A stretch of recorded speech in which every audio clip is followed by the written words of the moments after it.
tenho dificuldade em entender os pontos de fuga até hoje. Poderia fazer um vídeo aprofundado? Posso. Vamos lá que eu vou te ensinar como é que funciona esse negócio aí. É facinho de tudo.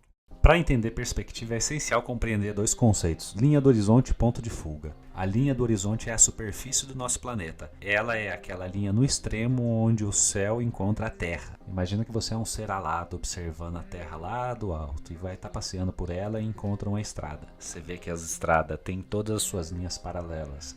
Aí você fica curioso e resolve descer na Terra para ver essa estrutura magnífica da humanidade mais de perto. E à medida que você vai se aproximando, você percebe que as linhas da estrada, que antes era paralela, agora começa a se afunilar lá no horizonte. Quando você pousa, as linhas parecem desaparecer num único ponto lá no horizonte. E esse daí é o conceito de ponto de fuga. Quando a gente combina linha do horizonte e ponto de fuga, temos a base para representar objetos tridimensionais no papel. Isso reflete no nosso mundo, que possui largura, altura e profundidade, os eixos x, y e z.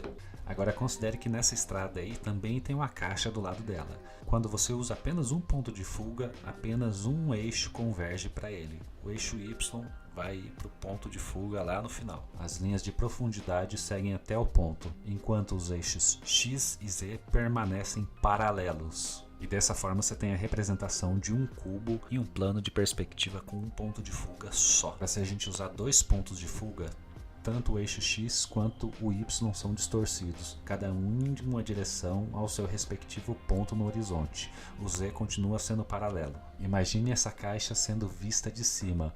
O vértice do Y vai ser desenhado a partir do ponto de fuga Y na linha do horizonte. E a mesma coisa para o X.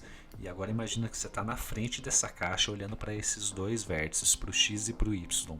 Eles serão distorcidos a partir do ponto de fuga X e do ponto de fuga Y, ou 1 e 2, como você preferir chamar, lá no horizonte.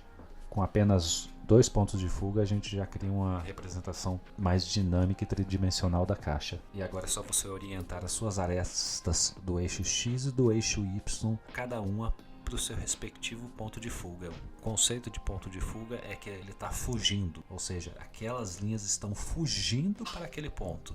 E esse é o conceito básico de perspectiva. Com esses fundamentos, linha do horizonte, ponto de fuga, eixo X, Y e Z, você pode começar a entender, aplicar a perspectiva e criar uns desenhos tridimensionais aí, sem problema nenhum. Se tiver mais alguma dúvida, pode deixar aí. E já curte, compartilha, segue e tudo mais. Tamo junto.